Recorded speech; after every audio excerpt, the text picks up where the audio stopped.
Jerusalém. Muitas árvores foram derrubadas. Fez um grande esvaziamento em volta de Jerusalém, porque muitas pessoas haviam sido crucificadas, muitas pessoas haviam sido mortas, morreram na cruz, porque elas eram pessoas que haviam se levantado contra o império que dominava naquele momento. E esse era o método de tortura mais hediondo que podia acontecer. A história conta que os pais, quando acontecia uma crucificação e os filhos e os pais queriam dar uma lição aos seus filhos, eles levavam o menino lá no lugar onde havia sido crucificada aquela pessoa, apontavam para aquela pessoa que estava sendo crucificada e diziam: está vendo aí o que acontece com quem não vale nada? Está vendo aí o que acontece com quem transgride a lei?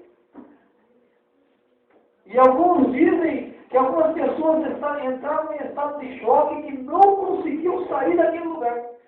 Elas entraram em estado de choque com o tamanho de degradação que a pessoa ficava depois daquele castigo, que primeiramente ela era castigada para depois ser crucificada, chicoteada, apanhava bastante, depois era crucificada.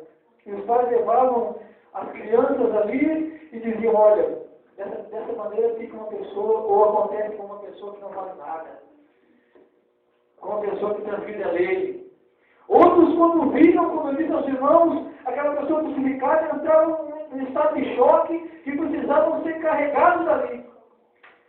Outros ficaram tão comovidos que ali mesmo eles olham as suas necessidades físicas, não conseguiam se conter, porque o medo e porque o pavor era muito grande, que era tremendo, de uma maneira que deixava a pessoa num estado que ela não conseguia se conter. Numa outra passagem, outro historiador diz que as moscas, elas vinham de uma maneira era um enxame de moscas muito grande, que incomodava demais aquela pessoa que estava sendo crucificada, e ela tentando espantar aqueles insetos, ela continuava a se machucar mais e mais e mais e mais e mais e mais, e muitos resistiam até 3 dias naquele suplício. 3 dias eles ficavam ali, se vai bastante, e não conseguiam mais se conter, e as costas sendo machucadas naquele madeiro. Então era um castigo muito grande mesmo. E foi isso que Jesus Cristo padeceu por mim e por você. É isso que nós viemos aqui nessa noite relembrar: o sacrifício de Jesus Cristo. Porque ele diz, a Escritura Sagrada diz que ele não foi despedaçado, não apenas para aquelas pessoas que estavam ali. Ele não foi sacrificado não somente para aquelas pessoas que estavam ali. Ele foi sacrificado por mim, e foi sacrificado por você, aleluia, e por todo aquele que crê e levanta a sua mão, e Paulo diz: confessa com a sua boca e crê no seu coração para a salvação. Aleluia. Já pode dar uma glória para Jesus aí, aleluia. Glória a Jesus. E Jesus foi crucificado num lugar chamado Calvário. A história também conta, e a Bíblia chama esse lugar de Monte Caveira. Alguns dizem que era porque de longe, você olhava no monte e parecia que era uma caveira. Parecia que era um crânio humano. De longe parecia as cavidades que tinham na rocha, parecia que eram olhos, bocas. E por isso aquele lugar era chamado de lugar da caveira. E Paulo, por sua vez, ele diz que ele está escondido na cruz de Cristo.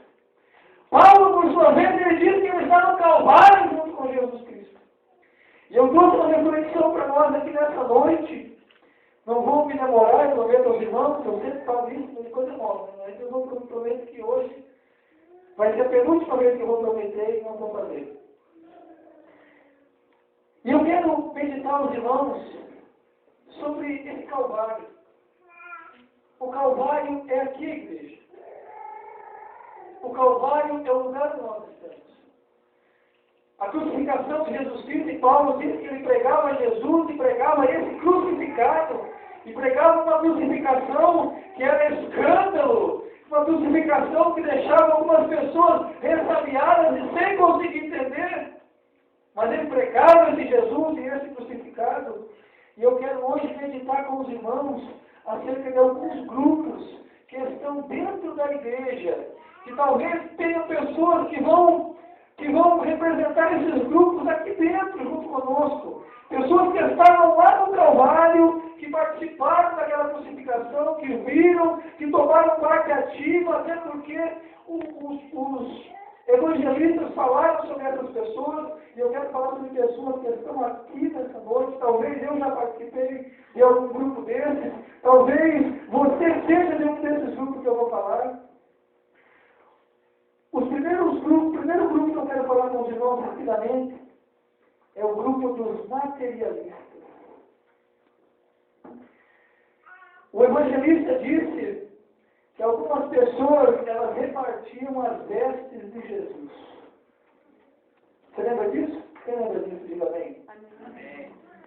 Que os soldados repartiam as vestes de Jesus ali no Calvário. Os materialistas. Eles até vêm da igreja, e eles estão na igreja, e eles estavam no Calvário, mas eles não vêm para o Calvário, eles não vêm para o Monte Caveira para glorificar o nome do Senhor. Eles vêm porque o Senhor tem alguma coisa para oferecer a eles. E eu sempre digo, eu uso uma colocação que um pregador famoso usa, e eu vou falar, você vai lembrar, se você conhece ele, que nós temos alguns folclores dentro da igreja, e que nós falamos, e aquilo vira verdade, entre aspas, e tanto nós falarmos, nós achamos que aquilo é verdade, e quando nós vamos para a Bíblia pregar, nós achamos que aquilo não está bem centrado no que a Escritura diz. Nós chegamos na igreja e dizemos assim, quem veio buscar uma bênção? Aí todo mundo diz, amém, e a gente levanta a mão automático. Mas a Bíblia diz que nós não viemos à casa do